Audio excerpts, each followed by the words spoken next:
पत्नी को अपने पति के सीने पर एक क्यूआर कोड दिखाई दिया। पत्नी ने उत्सुकता से अपने फोन से क्यूआर को स्कैन किया तो सामने एक वीडियो आया। उस वीडियो में उसके पति के कस्टमाइज्ड फ्लाइट पैकेज के बारे में था। यह एक अनुचित सेवा लग रही थी और निश्चित रूप से कुछ सेकंड बाद उसे वीडियो आगे देखने से पहले एक पासवर्ड डालने के लिए कहा गया। पत्नी ने अपने पति को जगाकर उनसे स्पष्ट रूप से पूछने के बारे में नहीं सोचा, बल्कि चुपके से ओबी टिकट खरीदकर अपने पति की फ्लाइट में बैठकर यह जानने का फैसला किया कि फ्लाइट में क्या हो रहा है। जैसे ही वह जहाज में चढ़ी, उसने देखा कि जहाज सुंदर और अमीर लड़कियां से भरा हुआ था। एक अमीर लड़की ने टिकट दिखाने के बहाने उसके पति के हाथों छूकर उसके पति को कुछ फुसफुसा रही थी। अपने पति के नजर से बचने के लिए पत्नी ने टोपी और मास्क पहनकर अपने पति की नजरों से बचते हुए जाकर अपनी सीट पर बैठ गई। तभी फ्लाइट सभी लड़के झुककर सभी यात्रियों को स्वागत करते। पत्नी दंग रह गई और उसने आगे की सीट पर बैठी अमीर महिला से पूछा कि ये सब क्या हो रहा है। अमीर महिला उस लड़की पर हंसी और बोली कि ये सारी महिला यहाँ पर गर्भवती होने आती है।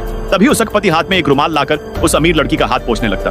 अमीर महिला ने अपने सामने बैठी लड़की से शिकायत की कि उसकी शादी को 3 साल हो गए हैं और वह अभी तक गर्भवती नहीं हुई है और उसे नहीं पता कि इस बार वह गर्भवती हो पाएगी या नहीं हो जाएगी।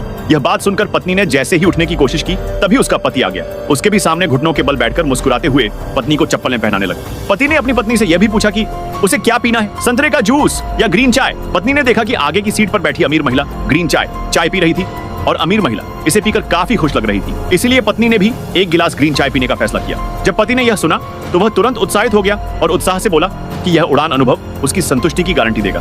फिर वह खड़ा हुआ और जहाज में वेट कर रही कुछ महिलाओं को देखा और अपनी पत्नी से थोड़ी देर वेट करने को कहा। पत्नी भी उत्सुकता से खड़ी हो गई और अचानक विमान में उथल पुथल मच गई और पत्नी ने अपना संतुलन खो बैठी और एक सहकर्मी की बाहों में गिर पड़ी। जब दोनों बात कर रहे थे तभी पति ग्रीन चाय के साथ आया और अपनी सहकर्मी को डांटते हुए बोला, मेहमानों को दुखी मत करो, और अपने पत्नी से माफी मांगने लगा और सहकर्मी को बोला कि अब तुम अपनी सेवा का उपयोग केवल इस महिला से माफी मांगने के लिए कर सकते हो।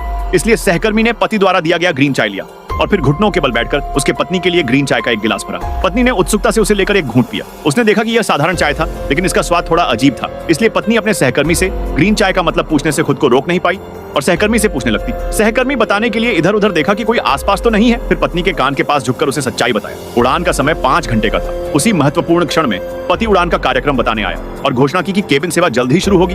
दोनों लड़कियां फ्लाइट अटेंडेंट के पीछे पीछे बाथरूम में चली गई और पर्दे बंद कर दिए। इससे पत्नी उलझन में पड़ गई कि विमान के बाथरूम में पुरुष और महिलाएं क्या कर रहे थे। तभी अमीर महिला भी बाथरूम जाने के लिए लड़की के पति को रोकने के लिए अपने पैर फैला देती है और कहा कि वह भी बाथरूम जाना चाहती है। पति मुस्कुराया और अमीर महिला के पीछे वह भी बाथरूम में जाने लगा। पत्नी हैरान चेहरे के साथ बैठकर अपने पति की इंतजार करती रही। उसने देखा कि लड़कियां बाथरूम में काफी देर तक थी और लगभग 1 घंटे के बाद बाहर आई और बाहर आने के बाद लड़कियों के चेहरे पर मुस्कान और संतुष्टि भी थी और वे बैठकर अभी भी एक दूसरे से फुसफुसा रही थी। पत्नी ने सोचा कि वे बाथरूम में जाने के लिए इतनी उत्साहित थी मानो उन्होंने कुछ किया हो, लेकिन फ्लाइट अटेंडेंट जो दोनों लड़कियों के साथ बाथरूम में गया था अब वह कमजोरी महसूस कर रहा था। उस समय उसने अपनी कमर पकड़े हुए बाहर आया और बहुत दर्द में दिख रहा था।